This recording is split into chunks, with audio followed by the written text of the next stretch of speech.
So one of the most complicated things I see a lot of individuals deal with is independency.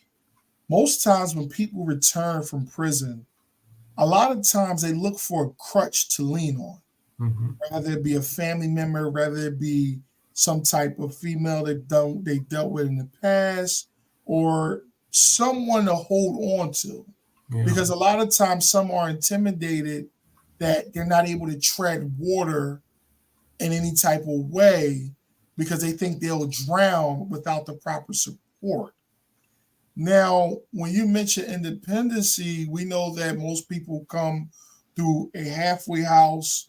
They may come, again, transitional housing or even staying with the family member.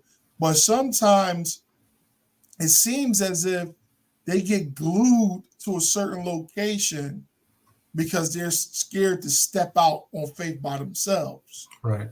So, in what ways do you encourage individuals that are in that situation to learn to step out towards the independency?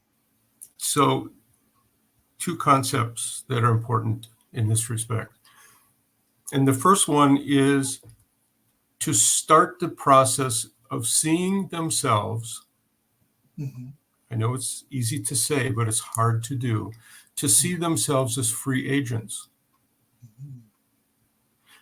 We all know free agents in the sporting world. You're no longer with the Bengals, and now maybe you're going to play for the Seahawks. And so, but in this particular case, you are a free agent in life, whether you are at the moment dependent on someone else or some other situation.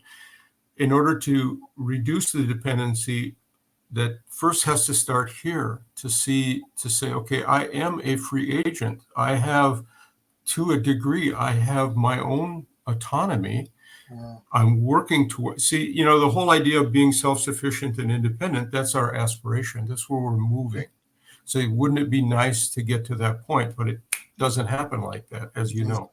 So free agency is real important. So to take themselves aside and say, okay, just like the agent that was cut from, or just like the athlete that was cut from the Bengals, Mhm. and the rude awakening on Monday morning is that, Mhm. Mhm. hey, I'm no longer a Bengal. I'm now a free agent. Now what?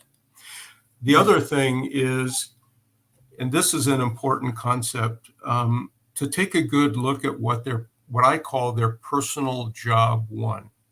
By that, I mean, what is it that caused you to get into this situation? So if you are an addict, how are you going to become an employed person moving forward towards some kind of independence Mhm. if you're still using?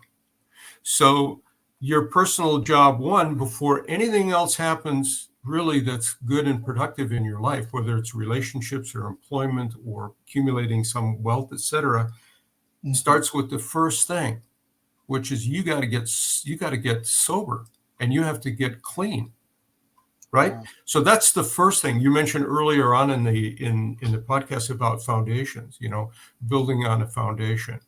So often I have seen people will not address the foundational issue, Mhm. which is Mhm. mean if you're an alcoholic and you think you're going to go out and and sustain that employment and still drink, it ain't happening. If you're using and you're not clean, it's going to come around every single time and it's going to hook you.